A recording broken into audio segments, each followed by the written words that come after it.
Hi అండి, ఇవాళ మా మందార పువ్వు మీ అందరికీ వెల్కమ్ బ్యాక్ చెప్తుంది. Welcome back to my channel product and plate. So ఇవాళ పాలకూర ఎక్కువగా ఉందని పాలక్ పన్నీర్ పరోటా చేద్దాం అనుకున్నాను.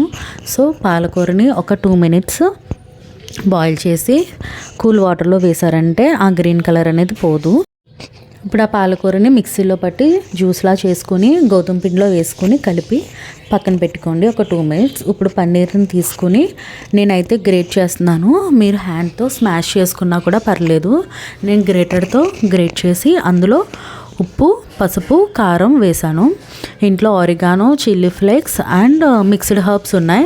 అవి ఆప్షనల్, మీరు కావాలంటే యాడ్ చేసుకోవచ్చు, లేదంటే లేదు. అవి యాడ్ చేసుకుంటే మనకి ఎక్స్ట్రా ఫ్లేవర్ అనేది వస్తుంది. సో ఇప్పుడు పన్నీర్ని అలా రౌండ్ బాల్స్ కింద చేసుకోండి. మీకు ఎన్ని బాల్స్ కావాలితే అన్ని బాల్స్. ఇప్పుడు ఇందాక మనం కలిపి పెట్టుకున్న చపాతీ పిండిని ముద్దలా చేసి పక్కన పెట్టుకోండి. ఇప్పుడు మన పన్నీర్ బాల్స్ని ఆ చపాతీ పిండిలో స్టఫింగ్ కింద పెడతాం. సో ముందు స్ట్రైట్గా చేసుకుని మధ్యలో అలా రిబ్బన్ కింద చేసుకుని పెట్టుకోండి. ఇప్పుడు పైనుంచి ఉన్న లేయర్ దాని మీద వేసుకుని మొత్తం సమానంగా ప్రెస్ చేసేయండి. లోపల పెట్టుకున్న పన్నీర్ స్టఫ్ చుట్టూరు ఈక్వల్గా వచ్చేలాగా మనం రోల్ చేసుకుంటూ ఉంటే చపాతీ తిన్న ప్రతిసారి కూడా మనకి పన్నీర్ పీసెస్ అనేవి తగులుతాయి. అండ్ ఇప్పుడు రౌండ్గా చేసుకోండి. చపాతీ రౌండ్గా లేకపోయినా పర్వాలేదండి, ఎందుకంటే భూమి గుండ్రంగానే ఉంటుంది కాబట్టి. జస్ట్ జోకింగ్ అంతే. సో మీకు ఎన్ని చపాతీలు కావాలంటే అన్ని చపాతీలు అదే ప్రాసెస్లో చేసుకొని ఒక పక్కన పెట్టుకోండి. సేమ్ అలాగే రిబ్బన్ మోడల్లో చేసుకొని కింద లోపల స్టఫింగ్ పెట్టుకొని పైనుంచి మనకి ఇంకో లేయర్ వేసుకొని రౌండ్గా రోల్ చేసేసుకోవడమే.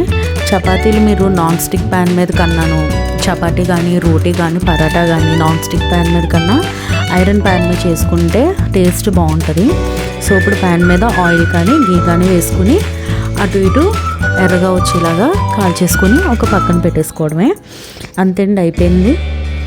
ఆకుకూరలు తిన్న పిల్లలకి సో ఈ ప్రాసెస్లో చపాతీలో జ్యూస్లా చేసి పెట్టేస్తే మనకి చాలా బాగుంటుంది. అండ్ ఇందులో పాలకూరే కాకుండా మనం ఏ ఆకుకూరతోటైనా చేసుకోవచ్చు, లేదు క్యారెట్ బీట్రూట్ జ్యూస్ వేసుకునైనా కూడా చేసుకోవచ్చు.